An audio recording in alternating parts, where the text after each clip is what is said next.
السلام علیکم ورحمۃ اللہ وبرکاتہ۔ پارہ 16 سورہ طٰہٰ آیت نمبر 99 سے اعوذ باللہ من الشیطان الرجیم بسم اللہ الرحمن الرحیم کذالک نقص علیک من انباء ما قد سبق وقد آتیناک من لدنا ذکرا۔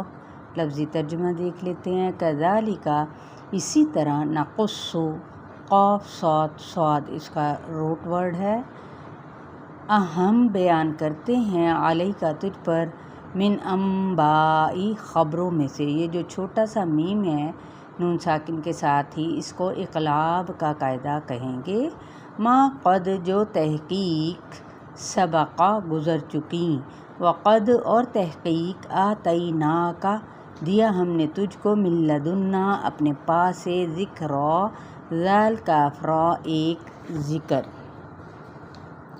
گزشتہ قوموں کے واقعات، حالات اور تاریخ ہم آپ کو سناتے ہیں۔ کوئی بھی کتاب لکھنے والے کی دلیل ہوتی ہے، تو ہر فیلڈ پر اس کتاب میں کوئی نہ کوئی بات کی گئی ہے۔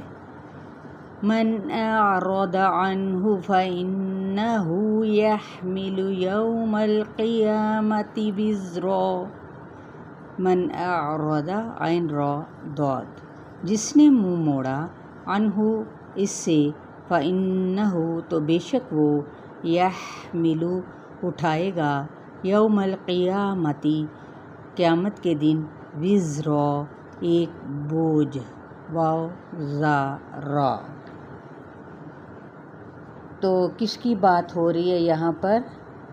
من، جو کوئی چاہے مالدار ہو، غریب ہو، امیر یا فقیر، گورا ہو یا کالا، عورت مرد، بچہ بوڑھا، کسی رنگ کا بھی انسان ہو، کوئی بھی ہو۔ ایک ہوتا ہے کہ کسی چیز کی طرف توجہ کرنا، منہ موڑنا، اور ایک ہوتا ہے اس کی طرف سے منہ موڑ کر چلے جانا۔ تو اعراض عنہ سے مراد بے اعتنائی برتنا، منہ پھیرنا، اس کی طرف توجہ نہ کرنا، تو اس پر کیا گزرے گی؟ یقیناً وہ قیامت کے بوجھ اٹھائے گا۔ کون اٹھائے گا؟ جو اس سے منہ موڑے گا۔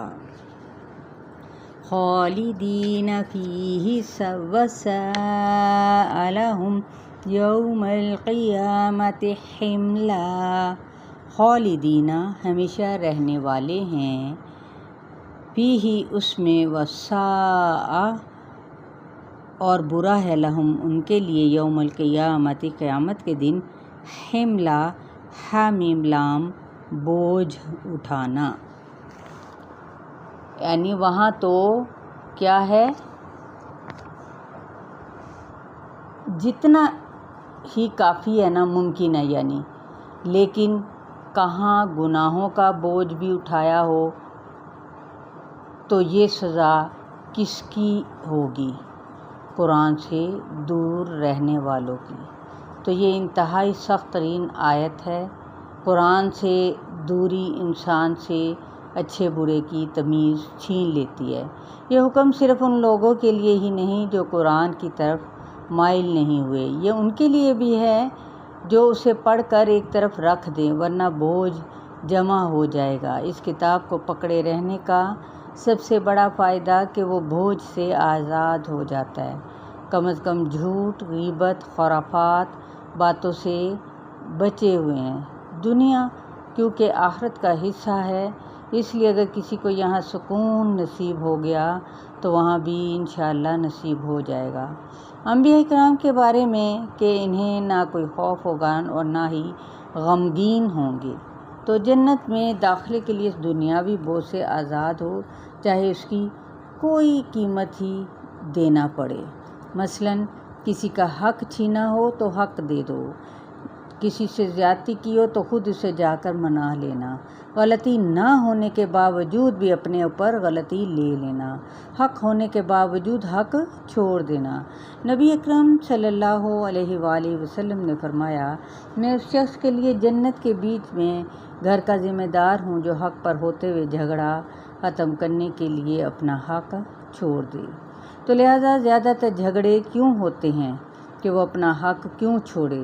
لیکن اگر وہ اس لیے چھوڑے گا کہ مجھے وہاں کیا ملے گا، وہاں ملنے والا نا جو کچھ آخرت میں، کیا اللہ کے رسول صلی اللہ علیہ وسلم سے بڑھ کر کسی کی بات ہو سکتی ہے کہ میں ضامن ہوں؟ اس کے لیے جو جھگڑا ختم کرنے کے لیے حق چھوڑ دے، تو حسد بھی اسی قبیلے سے تعلق رکھتا ہے۔ دنیا آخرت کی کھیتی ہے۔ اس مثال سے کہ اگر آپ کے سامنے ایک بڑا آئینہ ہو تو اس میں اپنا ہی عکس نظر آئے گا۔ جو یہاں کر رہے ہیں نا، قیامت کے دن دوسری طرف وہ آئینہ ہے جو جمع ہو رہا ہے۔ اسی طرح آخرت دنیا کی کیا ہے؟ عکاس ہوتی ہے۔ یوم ینفخ فی الصور ونحشر المجرمین یومئذ زرقا۔ یوم ینفخ، جس دن پھونک ماری جائے گی، فی الصور، سور میں، ونحشر، اور ہم اکٹھا کریں گے، المجرمین، مجرموں کو، یومئذ،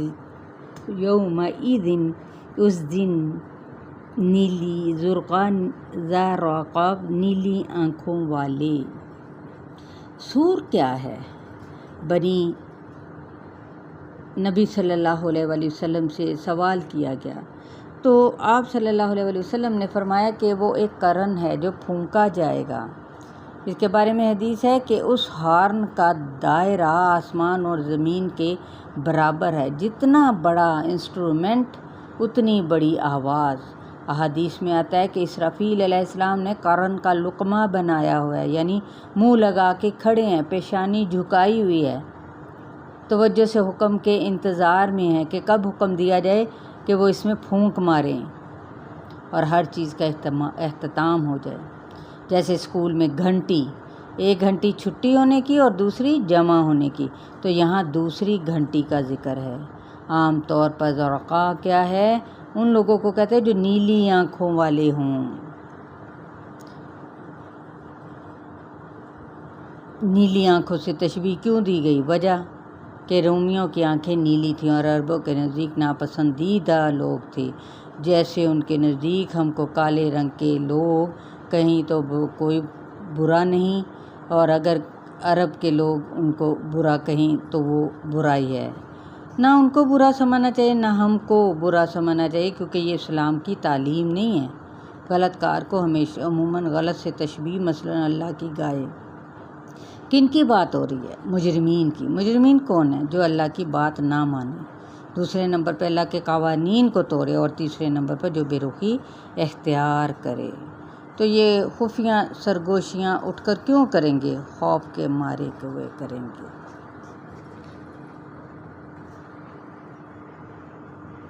یتخافتون بینہم ان لبثتم الا عشرا، سرگوشیاں کریں گے بینہم آپس میں، ان نہیں، لبثتم لام باسا، ٹھہرے تم، الا مگر، عشرا 10 دن۔ آیت نمبر 103 تک لیسن شیئر ضرور کیا کریں۔